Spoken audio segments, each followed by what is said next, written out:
సంవత్సరాల తరబడి ఎన్ని మందులు వాడినా మీ మోకాల నొప్పులు తగ్గట్లేదా? ప్రాణ పెయిన్ క్లినిక్ లో అత్యాధునిక చికిత్స. హలో అండి, నమస్తే. నేను మీ జాహ్నవి. అయితే మనం హైదరాబాద్ నుంచి మొదలై కర్నూలు వచ్చి కర్నూలు నుంచి శ్రీశైలం వెళ్తున్నాం. శ్రీశైలం మహాక్షేత్ర దర్శనం మీ అందరికీ కూడా చూపించాలనే ఉద్దేశంతో ఇందులో భాగంగా వెళ్తున్న క్రమంలో ఆత్మకూరు దగ్గర మనం ఆగాము. సో ఇది ఆత్మకూరు. శ్రీశైలానికి మనం ఎంటర్ అయ్యే క్రమంలో ఆత్మకూరు ఉంటుంది. సో పదండి, అందరం కూడా శ్రీశైల క్షేత్ర దర్శనాన్ని చేసుకుందాం.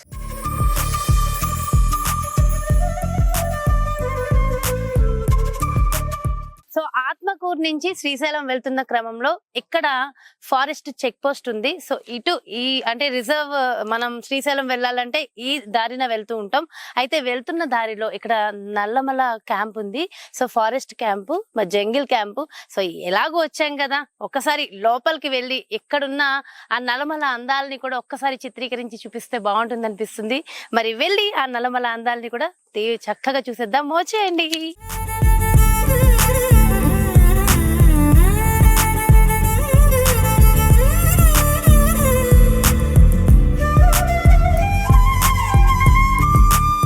సో చూస్తున్నాం కదా. సో మొత్తానికైతే లోపలికి ఎంటర్ అయిపోయాము. నల్లమల ఫారెస్ట్ క్యాంప్ లోపల ఎంత అందంగా ఉందో. సో చూస్తుంటే కూడా చాలా ఆహ్లాదకరమైన వాతావరణం ఇక్కడ కనిపిస్తూ ఉంది. అంటే నేచర్ కి దగ్గరగా అంటాం కదా, సో అలా ఉంది. సో లోపలికి కూడా వెళ్ళి సో డీటెయిల్ గా ఫారెస్ట్ అందాలని చూసేద్దాం. వచ్చేసేయండి.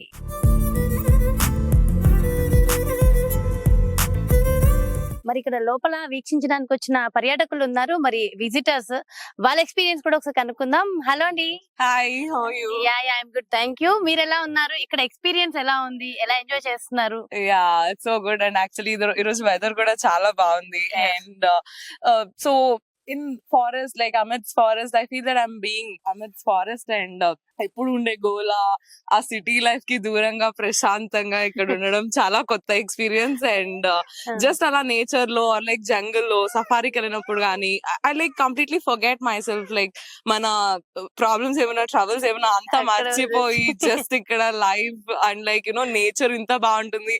Like some times I feel like అసలు మనిషి ఫారెస్ట్ నుంచి ఎందుకు బయటకు వచ్చి అలాంటి వరల్డ్ లోకి వచ్చారు. Like this is like like development అనేది చాలా వేస్. దానికంటే ఫారెస్ట్ లో ఉండడం, ఇలా నేచర్ ని ఎంజాయ్ చేయడం, like continuously being here is the best thing to do అనిపిస్తుంది. And like I thank forest department for providing such an opportunity for like even common people to experience all this and like be here. And like they are actually providing such a great opportunity to everyone. Like, yeah, thank you so much. Last time కూడా వచ్చారు, ఇది first time? అంటే already ఒకసారి వచ్చాను. Like I like it so much and I came for the second time. So నిజంగా చాలా నిజంగా అంటే మన బయటంతా గజిబిజి గందరగోళ వాతావరణంలో ఉండి ఆ పొల్యూషన్ ఫ్రీ కదా, ఇక్కడ అంతా నేచర్ కి దగ్గరగా. అండ్ ఇలాంటి ఎక్స్పీరియన్సెస్ బయట ఎంత ఆర్టిఫిషియల్ గా ట్రై చేసినా అది రాదు. ఇక్కడ నేచర్ లో actual like true nature. And I know it's like కొంచెం డేంజరస్ అయినా కూడా they are taking enough care to give that experience. And like ఎవరికి ఏం కాకుండా చాలా precautionary measures తీసుకొని they're providing all this. So yeah, I'm really grateful. Thank you so much అండి. Hello అండి, మీరు ఎక్కడి నుంచి వచ్చారు? మేము హైదరాబాద్ నుంచి వచ్చాము. హైదరాబాద్ నుంచి. ఓకే, చాలా రోజుల నుంచి ప్లాన్ చేసుకుంటున్నాం, నిన్నటి కుదిరింది. మేము అక్కడ యాక్చువల్లీ కాంక్రీట్ జంగిల్ లో ఉన్నాము, రియల్ జంగిల్ లోకి వచ్చామండి. చాలా చాలా అంటే చాలా బాగుంది ఎక్స్పీరియన్స్. అందులో వెదర్ చాలా బాగుంది కదండి. ప్లస్ ఇక్కడ అయితే భయపడ్డాము, సిగ్నల్స్ రావన్నారు, అంటే ఈ వైల్డ్ అనిమల్స్ అన్ని వచ్చేసా. కానీ అసలు ఆ భయం ఏం లేదు. యాక్చువల్లీ డోర్ కూడా పెట్టుకోకుండా పడుకున్నాం, అంత సేఫ్టీ ఉంది. ఫారెస్ట్ డిపార్ట్మెంట్ వాళ్ళు చాలా బాగా తీసుకున్నారండి. అంటే సిగ్నల్ లేకపోయినా, ఫోన్ లేకపోయినా హ్యాపీగా అట్లీస్ట్ 3 days ప్లాన్ చేసుకుని వచ్చాం. ఇంకొక 1 week ప్లాన్ చేసుకుని వస్తే బాగుండేది అని అనిపించింది. బాబుని కూడా తీసుకొచ్చండి. టైగర్ చూసావా నువ్వు? చూసాను సార్. మీ ఎక్స్పీరియన్స్ ఎలా ఉంది సార్? చాలా బాగుందండి. మేము ఫస్ట్ టైం రావడం యాక్చువల్లీ వేరే కొన్ని రెఫరెన్స్ల ద్వారా వచ్చాము. మరి ఆన్లైన్ లో కూడా బుక్ చేసుకుంటా అంటే కూడా ఉన్నాయి యాక్చువల్ గా facilities. everything it is very good. Even taking care from forest department, I think very nice. Phones పని చేయకపోయినా కానీ చేయకూడదనే అనుకుంటున్నాం యాక్చువల్ గా ఇట్లాంటి లొకేషన్స్ లో. ఎస్ ఎందువల్ల అంటే అక్కడ రోజు మాకు ఎక్స్పీరియన్స్ తో చాలా ప్రాబ్లమ్స్ వస్తాయి. ఎప్పుడు టెన్షన్ టెన్షన్ టెన్షన్ వాతావరణం. చాలా రిలాక్స్డ్ గా ఉంటుంది. చాలా మందికి తెలియదండి యాక్చువల్లీ ఈ ప్లేస్ ఉందని కూడా. Yes. అందరికి నేను చెప్పేది ఏంటంటే ఆన్లైన్ లో దొరుకుతున్నాయి రూమ్స్ బుక్ చేసుకొని వీకెండ్స్ అట్లా వచ్చి ఫెసిలిటీస్ అవన్నీ బాగున్నాయి. చాలా అంటే చాలా బాగున్నాయండి. చాలా నీట్ గా ఉన్నాయి రూమ్స్ కూడా, ఫెసిలిటీస్ కూడా చాలా బాగున్నాయి. చాలా బాగున్నాయి. మీరు ఆన్లైన్ లో బుక్ చేసుకొని రావచ్చు. రావచ్చు. సో అందరికి మీరు సజెస్ట్ చేస్తున్నారు. ఆన్లైన్ లో బుక్ చేసుకొని రమ్మని. ఎస్ ఎస్ ఆన్లైన్ లో బుక్ చేసుకొని రావచ్చు అండి. అందరూ చాలా బాగున్నాయి. భయపడాల్సిన అవసరం ఏం లేదండి. చాలా కేర్ తీసుకుంటున్నారు ఫారెస్ట్ డిపార్ట్మెంట్ వాళ్ళు. చిన్నప్పుడు లెసన్స్ లో చదువుకోవడమే నల్లమలై ఫారెస్ట్ గురించి, ఇప్పుడు ఎక్స్పీరియన్స్ చేయండి వచ్చి. అన్ని ఫెసిలిటీస్ ఇచ్చారండి ఇక్కడ ఆన్లైన్ లో. Hyderabad to hear some 4 to 5 hours journey. Road కూడా చాలా రోడ్ బాగుంది. చాలా బాగుందండి. చాలా బాగుంది. సో బాగా ఎంజాయ్ చేస్తున్నారు. చాలా అండి చాలా. ఓకే. సో చూసారు కదా, చక్కగా ఇక్కడ విజిట్ చేసి ఎంజాయ్ చేస్తున్న ఫ్యామిలీని. సో ఇదంతా చూస్తుంటే ఒక్కసారి ఈ ఫారెస్ట్ కి మీరందరూ కూడా వచ్చి ఎంజాయ్ చేస్తే బాగుంటుంది అనిపిస్తుందిగా. మరి అస్సలు ఆలస్యం చేయొద్దు. ఇంత మంచి వండర్ఫుల్ మూమెంట్స్ ని మిస్ అవ్వద్దు. సో లైఫ్ లో ఇలాంటి డేస్ చాలా చాలా ఇంపార్టెంట్. సో డెఫినెట్ గా వచ్చేయండి నల్లమల ఫారెస్ట్ విజిట్. ఖచ్చితంగా 1-2 days సరిపోవట, 1 week ఉండాలని కూడా చెప్తున్నారు కదా. సో హ్యాపీగా ఎంజాయ్ చేయాలనుకున్న వాళ్ళందరూ కూడా ఇలాంటి ఫారెస్ట్ కి ఖచ్చితంగా రావాలి. ఇక్కడ ఎలాంటి ఫెసిలిటీస్ ప్రొవైడ్ చేస్తున్నారో ఇంటి డీటెయిల్ గా మనకి ఎక్స్ప్లెయిన్ చేయడం కోసం అంతా ఉన్నారు deputy director project officer Atmakur Saibaba గారు. మాట్లాడేద్దాం. నమస్తే సార్. నమస్తే. సార్ అయితే ఇక్కడ లోపల జంగిల్లో సౌకర్యార్థం ఎలాంటి ఫెసిలిటీస్ అరేంజ్ చేస్తున్నారు సార్? ఎలా ఉంది ఇక్కడ సౌకర్యాలు? ఇక్కడ ఇది నల్లమల్లె జంగిల్ క్యాంప్ అని చెప్పేసి 2016లో స్టార్ట్ చేయడం జరిగింది. ఇక్కడ మెయిన్ టూరిజం అంటే community based eco tourism. Local కమ్యూనిటీకి వాళ్ళకి లైవ్లీహుడ్ ఆపర్చునిటీస్ కల్పిస్తూ అట్ ద సేమ్ టైం మన jungle what are the forest, tiger reserve వీటిలన్నిటికీ కూడా ఒక సంరక్షణ అనేది బాధ్యతగా ఉండే విధంగా ఇక్కడ ఈ ఫెసిలిటీ అనేది క్రియేట్ చేయడం జరిగింది. ఇక్కడ ఫెసిలిటీస్ పరంగా చూసినట్లయితే మీకు 1.8 hectares ఏరియాలో కాటేజెస్, ఒక 10 కాటేజెస్, అంటే సెమీ పర్మనెంట్ కాటేజెస్ ఇవన్నీ కూడా అంటే కంప్లీట్ ఎప్పుడు కావాలంటే అప్పుడు తీసేసే విధంగా ఉండేటట్టు ఈ సెమీ పర్మనెంట్ కాటేజెస్. ప్లస్ అలాగే మనకి ఫ్యామిలీ హౌస్ ఒక 16 bed కెపాసిటీ తోటి ఉంటుంది. సో ఇదంతా కూడా ఆన్లైన్ బుకింగ్ మనకి అందుబాటులో ఉంటుంది. So any time it can be booked. Online లో కూడా బుక్ చేసుకోవచ్చు ఎవరికి కావాలి. నల్లమలై జంగిల్ క్యాంప్స్.com అని చెప్పేసి ఒక వెబ్సైట్ కూడా మనకు ఉంది. సో అందులోనే ఆన్లైన్ లో మనం బుక్ చేసుకోవచ్చు. So all facilities just like other resorts అన్ని కూడా మనం ప్రొవైడ్ చేయడం జరుగుతుంది. జస్ట్ ఇండిజినస్ క్విజిన్ మనకి అంతే నుంచి మనకి other type of food varieties అవన్నీ ఏమి ఉండవు. So this is about accommodation వరకు. బట్ ఇక్కడ ఫుడ్ కావాలి దానికి సంబంధించి అంటే అవైలబిలిటీ అయితే ప్యాకేజెస్ అవైలబుల్. మనకి ప్యాకేజెస్, డిఫరెంట్ ప్యాకేజెస్ కాటేజెస్ కి అలాగే ఫ్యామిలీ హౌస్ కి వీటిలన్నిటికీ కూడా కాటేజెస్ అనేది మన ఆన్లైన్ లో రెడీగా ఉంటుంది. So package includes safari as well as మనకి food, other amenities also, whatever that library facility and the children's play area is there. Children చాలా మంది ఇక్కడికి వచ్చే వాళ్ళందరికీ కూడా వాళ్ళకి బోరింగ్ గా ఉంటుంది. So there is a gap between the age కాబట్టి సో వాళ్ళకి కూడా ఏమి ఇబ్బంది లేకుండా ప్లే ఎక్విప్మెంట్ ఇవంతా కూడా ప్రొవైడ్ చేయడం జరుగుతుంది. So those are the facilities available here. So అయితే చాలా మంది ఓన్లీ సఫారీ వరకు మాత్రమే కావాలని కూడా అనుకుంటారు. ప్యాకేజ్ అవసరం లేదు అనుకున్న వాళ్ళకి సఫారీ వరకు ఆ ఫెసిలిటీ కూడా ఉంటుంది. సఫారీ కూడా సెపరేట్ గా ఎవరు ఎప్పుడు కావాలనుకున్నా కూడా వాళ్ళు డైరెక్ట్ గా వచ్చి సఫారీకి వెళ్ళొచ్చు. There is no issue. So only ఇక్కడికి వచ్చి స్టే చేసిన వాళ్ళకి సఫారీ అని కాదు, సెపరేట్ గా కూడా సఫారీకి వెళ్ళవచ్చు. సెపరేట్ గా కూడా వెళ్ళవచ్చు. ఓకే. సో ఎన్ని డేస్ ముందు బుక్ చేసుకుంటే ఆన్లైన్ లో తొందరగా బుక్ అవుతాయంటారు? Any time it is open. Okay. అయితే చాలా మందికి ఇక్కడ ఇన్ని ఫెసిలిటీస్ ఉన్నాయని, ఇలా వచ్చి స్టే చేయొచ్చు అని కూడా చాలా మందికి తెలియదు. సో అలాంటి వాళ్ళందరికీ మన వ్యూవర్స్ కి ఏం చెప్తారు? సో అంటే ఎలా ఇక్కడ రమ్మని మీరు ఆహ్వానించాలి అంటే ఏమైనా ఆహ్వానిస్తారు?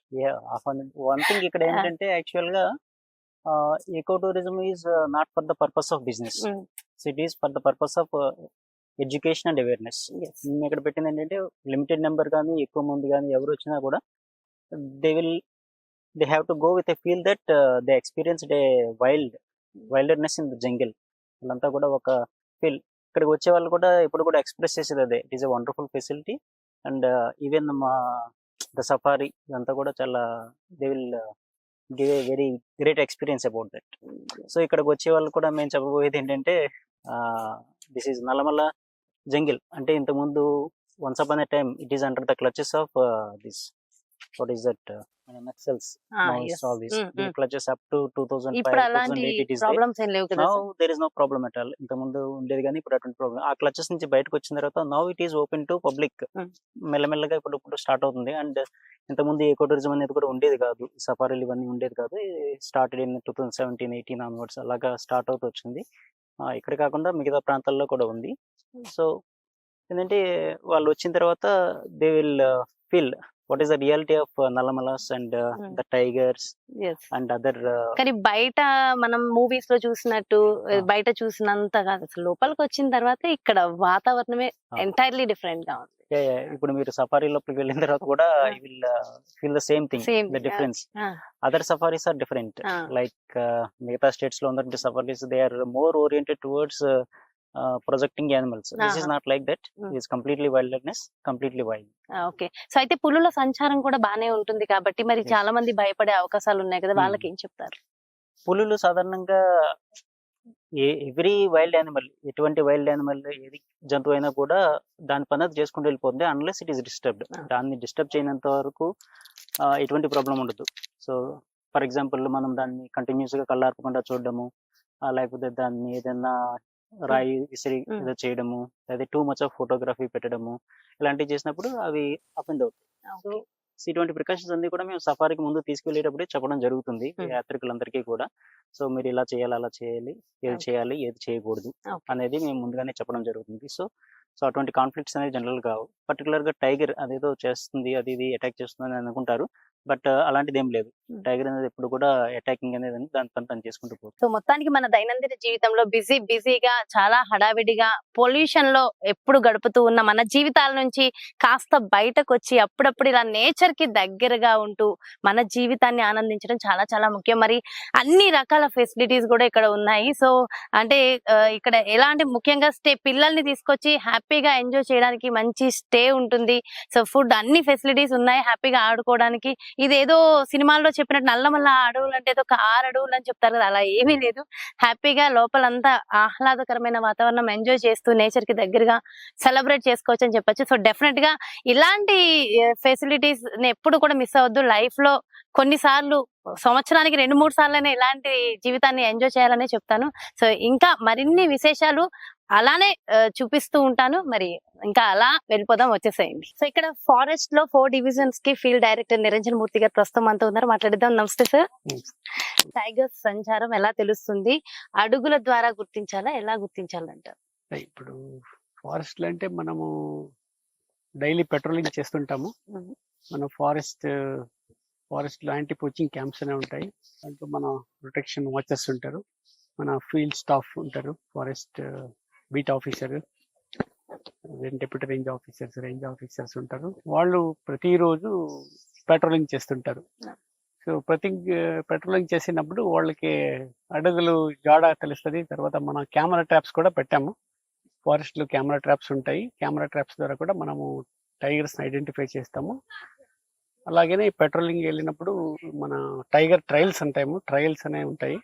అంటే టైగర్ అదే ప్రతిరోజు అదే ట్రయల్స్ లో తిరుగుతుంటుంది. అంటే ఎక్కడంటే అక్కడ తిరగదు. సో ఆ ట్రయల్స్ మనము ఐడెంటిఫై చేస్తాము. సో దాంట్లో చెంచూస్ మన ట్రైబల్ వాచర్స్ ఏమన్నారు, వాళ్ళు దానికి చాలా ఎక్స్పర్ట్స్. ఓకే, వాళ్ళు చాలా మందిని ఎంగేజ్ చేసాం మనము. కాబట్టి వాళ్ళు కూడా మన ఐడెంటిఫికేషన్ చేయడంలో చాలా సహాయం చేస్తున్నారు. ఓకే. ఈ చిరుతాకి పెద్ద పులికి డిఫరెన్స్ అంటే ఏం చెప్తారు? చిరుతకి మీరు స్పాట్స్ ఉంటాయి, రోజెట్టే స్పాట్స్ ఉంటాము. ఈ టైగర్స్ కి స్ట్రైప్స్ ఉంటాయి.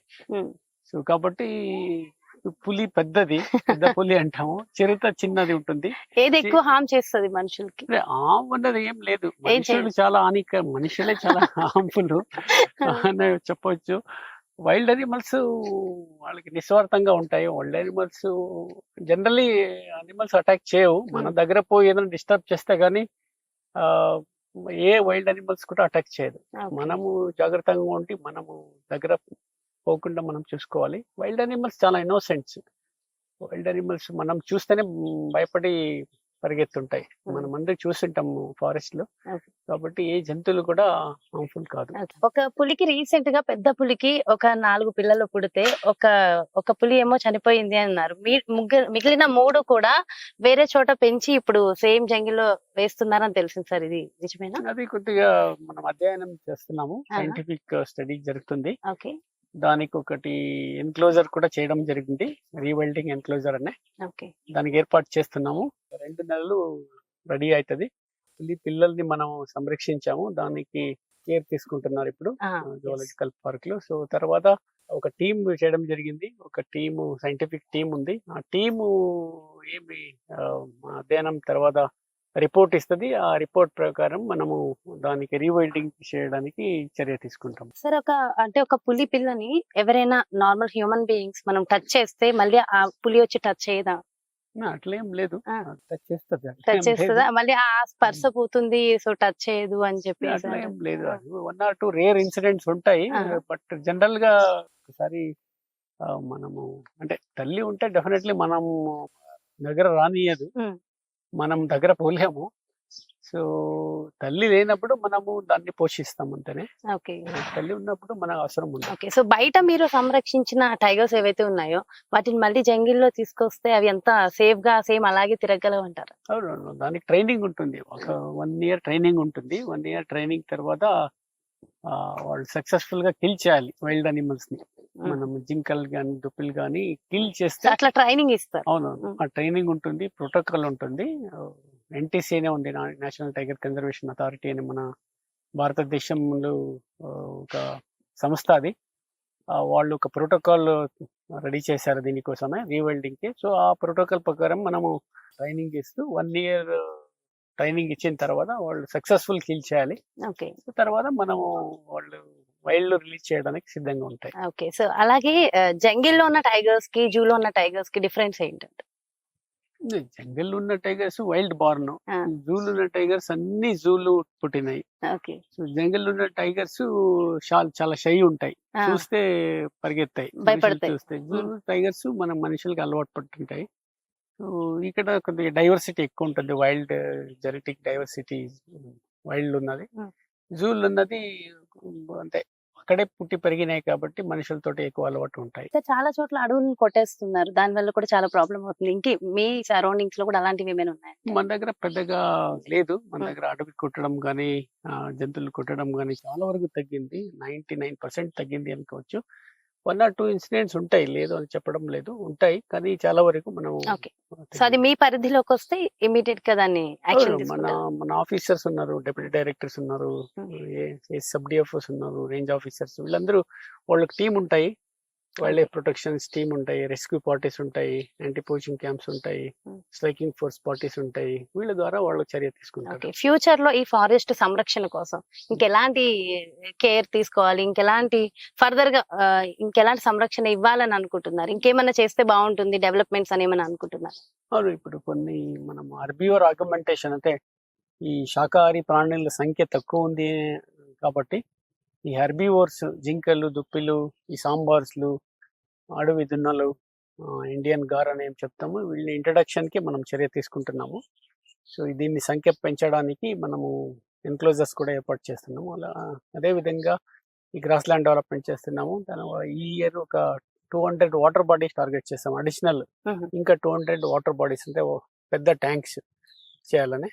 సో ఈ ఇయర్ కూడా మనము హ్యాబిటాట్ ఇంప్రూవ్మెంట్, వైల్డ్ లైఫ్ కి అవసరం ఉన్న అన్ని, వాటికి ఆహారం ఉండొచ్చు, లేకపోతే వాటర్ ఉండొచ్చు, దీనికి సప్లై చేయడానికి మనము ప్రయత్నం చేస్తున్నాం.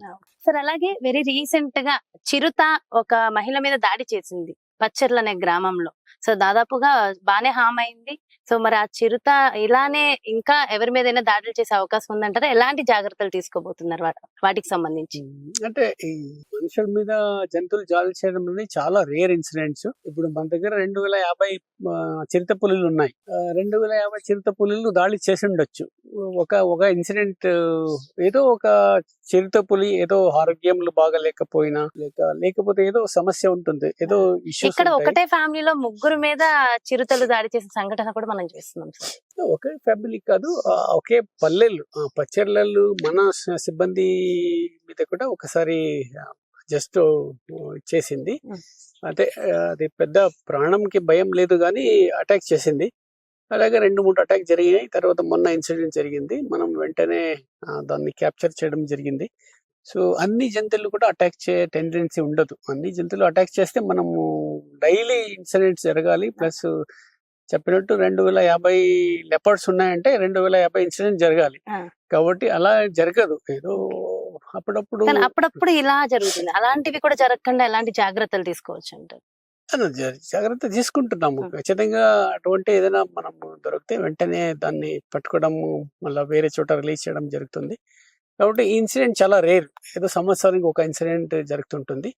కాబట్టి మనము వెంటనే చర్య తీసుకుంటున్నాం. సార్ అలాగే ఒక్కొక్కసారి యాక్సిడెంట్ల రూపంలో కూడా చిరుతలు, చిన్న చిన్న కూనలు కూడా చనిపోతున్నాయి అనేసి జరుగుతున్నాయి కదా సంఘటనలు. వాటిని ఎలా తీసుకోవచ్చు అంటారు? Road accidents. ఈ రోడ్ యాక్సిడెంట్స్ లో అంటే చిరుత అనేది ఎక్కువగా నైట్ టైమ్ సంచరిస్తూ ఉంటుంది. అది ఫ్రీ టైం కాబట్టి కొంచెము రోడ్స్ కూడా ఎక్కువ క్రాస్ చేస్తుంటుంది. అన్ని యానిమల్స్ లో కూడా లెపర్డ్ అనేది, చిరుతపులి అనేది కొంచెము అన్ని ప్రాంతాలని అది సులువుగా అడాప్ట్ చేసుకుని తిరిగిస్తుంటుంది. అందువల్ల ఇది ఎక్కువగా సంచరిస్తూ ఉంటుంది. ఇందులో భాగంగానే మనం ఎప్పటి నుంచో ఇది టైగర్ రిజర్వ్ లో నైట్ టైం ట్రాఫిక్ అనేది మన దోర్నాల నుంచి శ్రీశైలం వరకు కూడా బంద్ చేయడం జరిగింది. అక్కడ యాక్సిడెంట్స్ అనేది తక్కువ. మనకి అలాగే ఇక్కడ ఆత్మకూరు నుంచి దోర్నాల వైపు ఉన్నటువంటి రోడ్ కేజీ రోడ్ అని అంటారు. ఈ కేజీ రోడ్ లో కూడా అప్పుడప్పుడు ఈ యాక్సిడెంట్స్ ద్వారా పర్టికులర్ గా చిరుత కోనలు ఇవి చనిపోవడం అనేది ఒక 2-3 సార్లు జరిగింది. సో దీనికి కూడా ఏంటంటే మేము దాన్ని స్పీడ్ కంట్రోల్ చేయడానికి ఆల్రెడీ టైగర్ రిజర్వ్ లోపల ఓన్లీ 30 కిలోమీటర్ల వేగంతో మాత్రమే వెళ్ళాలని చెప్పేసి చెప్పడం జరిగింది. అందరికీ కూడా ఈ మధ్య కాలంలో ప్రత్యేకించి చాలా అవేర్నెస్ అనేది క్రియేట్ చేయడం జరుగుతుంది.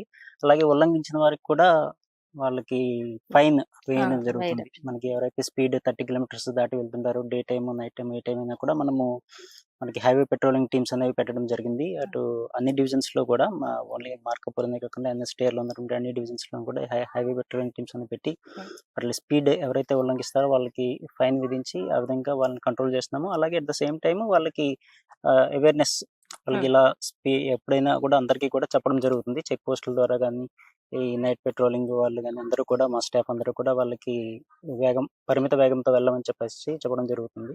అలాగే ఫైన్ అన్నారు కాబట్టి వెళ్తున్న క్రమంలో చాలా మంది మంకీస్ కి వాటికి ఫీడ్ చేస్తూ ఉంటారు. దానికి కూడా 1000 రూపీస్ ఫైన్ అని చెప్పి పెట్టారు. అంటే అలా ఫీడ్ చేయకూడదా? ఎందుకు? చాలా మందికి ఏమో అట్లా మంకీస్ కి ఫీడ్ చేయడం ఇష్టం, ఎందుకు ఫీడ్ చేయొద్దు అంటారు? ఈ మంకీస్ అనేవి మనకి జనరల్ గా అలవాటు అయిపోయింది. మంకీ అనేది మనం చిన్నతనం నుంచి చూస్తున్నాం కాబట్టి అది మంకీ అనేది ఒక డొమెస్టిక్ యానిమల్ లాగా ఏదో మనకు అనిపిస్తుంది. But it is wild animal. అది కూడా ఒక wild animal, pure wild animal. అందులో 2 రకాలు ఉన్నాయి. రీసెస్ మకాక్ అని చెప్పేసి, అలాగే బానెట్ మకాక్ అని 2 టైప్స్ ఆఫ్ మకాక్స్ మనకి నార్త్ ఇండియా, సౌత్ ఇండియాలో విధంగా ఉంది. ఇవేంటంటే దీస్ ఆర్ వైల్డ్. అవి సాధారణంగా అడవిలో దొరికేటువంటి ఆహారము తిని జీవిస్తుంటాయి. బట్ మనం ఏంటంటే అవుట్ ఆఫ్ రిలీజియస్ ఇంట్రెస్ట్, దైవత్వమో ఏదో దానం చేస్తామనే ఉద్దేశంతో వీళ్ళందరూ కూడా ఏంటంటే వాటికి వేస్తుంటారు. దట్ ఈజ్ ఏంటంటే యాక్చువల్ గా ఓవర్ పీరియడ్ ఆఫ్ టైం అవి మన మీద పడి మళ్ళీ అటాక్ చేస్తాయి. అటువంటి పరిస్థితులు తెచ్చుకోకూడదు ఒకటి. రెండోది ఏంటంటే ఆ విధంగా మనం చేయడం వల్ల వాటి యొక్క ఆహార అలవాట్లు చేంజ్ అయిపోతాయి. ఎవరైనా పెడితేనే తినాలి. వాళ్ళ ఇంటర్నల్ డైట్ ప్యాటర్న్ ఇదంతా కూడా మారిపోవడము, అలవాట్లు మారిపోవడం వల్ల for a long period of time మనకి వైల్డ్ లైఫ్ పాయింట్ ఆఫ్ వ్యూలో, wild life management point of వ్యూలో చాలా డ్రాస్టిక్ చేంజెస్ అనేవి రావడం ఉంటాయి. అందువల్ల అది వద్దని చెప్పేసి చెప్తుంటాం. సార్ ముందుగా అసలు ఇకో టూరిజం ఏంటి, అసలు ఎన్ని డివిజన్స్ ఉంటాయి, టోటల్ గా ఒకసారి ఎక్స్ప్లెయిన్ చేయండి. మనం ఎకో టూరిజం కు చాలా తేడా ఉంటుంది. టూరిజం అంటే బయట పట్టణ ప్రదేశంలో, టౌన్లు, లేకపోతే వేరే స్థలంలో చేసే tourism general tourism. Eco tourism అనేది ప్రత్యేకంగా జంగల్, ఫారెస్ట్ లోపల వచ్చి ఫారెస్ట్ లోపల ప్రత్యేకంగా మనము కొన్ని ప్లేస్ ని కేటాయించి అక్కడ కొన్ని ఫెసిలిటీస్, టూరిస్ట్ కోసం ఫెసిలిటీస్ చేసింటాము. తర్వాత జంగల్ సఫారీ కూడా ఉంటుంది. సో ఇటువంటి ప్లేస్ ని ఎకో టూరిజం అనే చెప్తాము. సో ఎకో టూరిజంలో మోస్ట్లీ ఎక్కువ అంటే మనము ఫ్రెండ్లీగా ఉండడం, దీంతో పాటు పర్యావరణంతో పాటు ఫ్రెండ్లీగా ఉండి ఎలాంటి పొల్యూషన్, కాలుష్యం చేయకుండా, ప్లాస్టిక్ ఉండొచ్చు, లేకపోతే అవేర్నెస్ ఇస్తూ ఇక్కడ వచ్చిన వాళ్ళు కూడా పోయినప్పుడు మనము అదే పాటించాలి అక్కడ పోయినప్పుడు కూడా. ఎకో టూరిజం లో మనం ఎలా మనం ఇక్కడ పాటిస్తామో అలా కూడా వాళ్ళ ఇంట్లో కూడా పాటించాలి. అది ఎకో టూరిజం అనే కాన్సెప్ట్. ఎకో ఫ్రెండ్లీగా ఉండి మనము పరిసరంతో పాటు పరిసరంలో ఎలాంటి కాలుష్యం చేయకుండా పరిశుభ్రంగా పెట్టుకోవాలి అనే ఉద్దేశంతో ఈ కాన్సెప్ట్ మొదలైంది.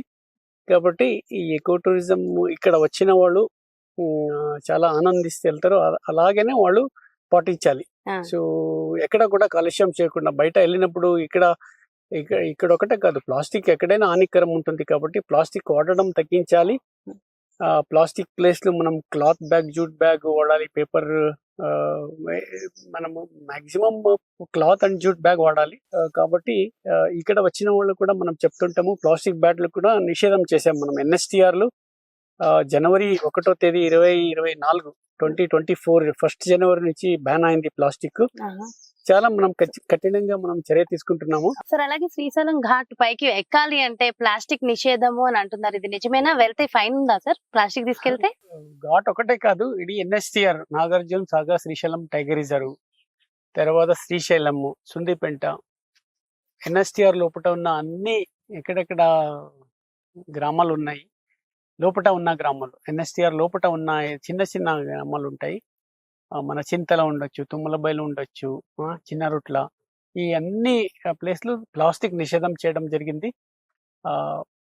జనవరి 1వ తేదీ నుంచి, జనవరి 1వ తేదీ 2024 నుంచి అమలుకు వచ్చింది. కానీ ఫిబ్రవరి నుంచి మనం చాలా దీని గురించి కఠినంగా మనం చర్య తీసుకుంటున్నాము. ఎవరు కూడా ఇక్కడ వచ్చిన భక్తులు కానీ టూరిస్ట్ కానీ ఎవరు కూడా శ్రీశైలం వచ్చిన వాళ్ళు కానీ NSTR టైగర్ రిజర్వ్ వచ్చిన వాళ్ళు కానీ plastic bottle, single use plastic అనేది బ్యాన్ చేసాము. వెరీ వాల్యుబుల్ ఇన్ఫర్మేషన్ ఇచ్చారు, wonderful information sir, thank you so much. నమస్తే. చూసారు కదా, మరి మొత్తానికైతే ఎక్కడ ఫారెస్ట్ లో ఎలాంటి జాగ్రత్తలు తీసుకుంటారు, వచ్చిన వాళ్ళకి ఎలాంటి ఫెసిలిటీస్ ఉంటాయి, ఏంటి ప్లాస్టిక్ నిషేధము, సో కంప్లీట్ గా అసలు ఈకో టూరిజం అంటే ఏంటి, ఇదంతా కూడా తెలుసుకున్నాం కదా. మరో బ్యూటిఫుల్ కాన్సెప్ట్ తో మళ్ళీ మీ ముందుకు వచ్చేస్తాను. నమస్తే.